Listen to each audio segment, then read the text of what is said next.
bridges, making moves, empowering all things music, and above all else, leaving a legacy. This is the Music Legacy Podcast with your host Zoe and MIC Michael Irving. Let's get it.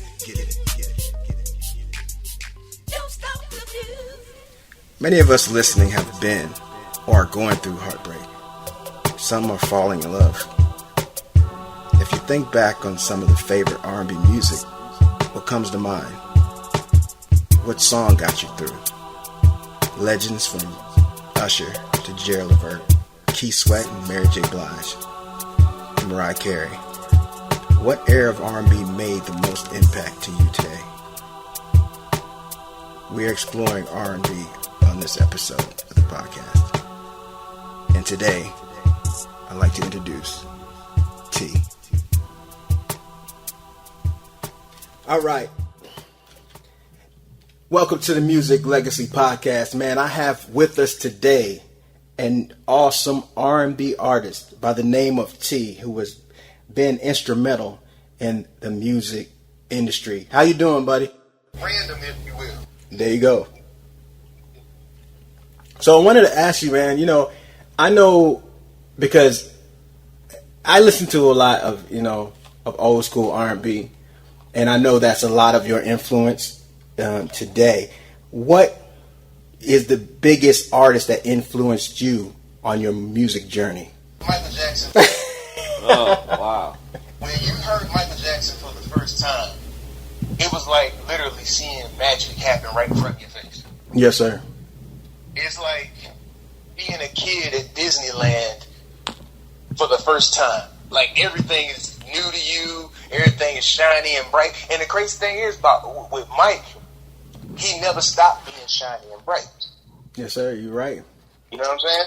He never stopped, even when he took that long hiatus. But I always admired that man because of one, his showmanship. Two, his musicianship, which, you didn't really see Mike playing instruments, but he was able to get what he needed to get out of his head into the hands of the musicians. Like, he could sing to them a complete line, a melody line, and they'll copy it perfectly. So it's like, that was the kind of influence that I had, you know what I'm saying? So, because we've all heard Mike beatbox and all that kind of stuff. He was the reason why I started to beatbox. Yeah. You know what I'm saying? Because he did it so effortlessly, and it was seamless. So yeah, I talk about this man all day long.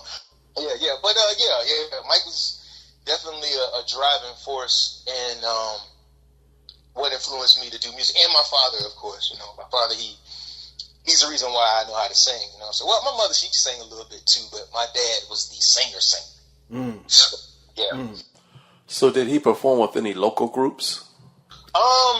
He would actually. My dad. So here's the crazy thing. My dad, he traveled a lot. So for work and whatnot. So everywhere he'd go, he would tear down the karaoke bars. Wow. So much in fact that every place that he had traveled to, they knew him. I think he had traveled to Hawaii and did a little karaoke jank. I guess one of the guys there was like really, really popular in Hawaii. So, he's like, man, hey, you back anytime, man. You really killed it out there. So, like I said, he was known pretty much in a lot of the places that he went. But as far as like any groups or anything, no, he didn't do any groups. Most of the time, like if he did anything with any people, it was in the comfort of the house, you know what I'm saying? Because he had his little music room, my uncles would come. I had my Uncle Bob, he used to play the hell out of the congas, man. I ain't never seen a brother hit. Man, like, my Uncle Bob could have played the congas and the bongos for, like, Marvin Gaye. That's how good he was. Wow. Yeah, yes, the man was a genius with the bongos and congas, okay? And you knew he was in it when them eyes got to closing and that head popped to the side. I knew he was hearing it. Yeah, it's nothing like closing your eyes and letting the spirit of the music just take you out there. Yes, and that rhythm, the rhythm never dropped. It never dropped from his head. Then I had my Uncle Dan. He would come through, and he would play the guitar. And, you know, just being a kid and walking to that room, into that room, and just standing there in the doorway, really, and just hearing what they put together. And in my head, I'm like, why haven't you gone big with this? Yeah. Like, each one of y'all got talent. Or at the very least, to talk to somebody. I wish my dad would have. I wish all three of them would have.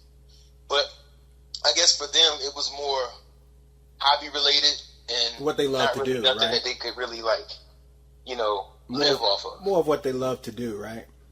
Yeah. So my Uncle Dan, he had put together a group of, you know, friends and stuff, you know, my dad or whatever, and this white dude, his name was Grip. Well, his nickname was Grip, but it's weird as hell, right? His name was Grip. Hold up. His name was Grip?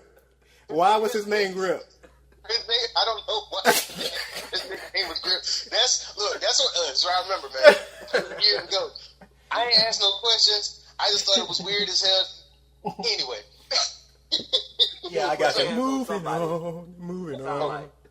Oh God! Listen, he named the group "Grip This." I'm like, oh my goodness. Grip this. Okay. But I mean, you gotta remember though, this was like in the '90s. So Yeah. They were like weird indie groups popping up, like with crazy names. But I mean, they had a song that was really, really cool. But I don't think it would have been anything that would have like topped the charts or nothing like that. So it's just funny remembering that. Yeah. Grip. All right. So out of your family, right? You know, because you mentioned Michael Jackson. Out of your family, you know that all the Jacksons were into music. But who was the Tito? Who was the Michael Jackson? Who was that in your family? Like, who would you say, if you had to place it to a person like that? You know, you were. Look, I just flat out. This Are you the Michael Jackson? Hey, come on, man. You got the left right. Look, this ain't even no arrogance. I was Michael. And the only reason why I got to take a drink. Hold on. I got to take a little sip. Already you judging. No. The reason why I say that is because I have 3 brothers. Well, at that time, I only knew 2. The third one, we had kind of just, finally met up with him. But he's got a little voice on him too. But as far as, comparing to the Jacksons, none of my siblings really sang like that. As far as I knew. I got you. Because, we didn't grow up together like that. See, my siblings were, they're my half siblings. They were my dad's kids. Okay. You know what I'm saying? I'm my mother's only son. So, when I was growing up, they were already grown. And they were living in like Richmond and stuff like that. So I mean, we really didn't keep in too much contact. Hell, we barely keep in contact now. But ends up that way, especially now with the climate of the way the world is. And I don't know. I'm not even gonna get into that. But there was really there wasn't really like a musical family dynamic like. So yeah, I was definitely Michael by default. He's like, look, I'm gonna sum it up. I was Michael. By default. I hear that. Yeah, but the good thing is that you see, your dad didn't do it professionally, but you're doing it. So sometimes that first generation starts it, and then the next generation takes it off and makes it what it's supposed to be. Definitely.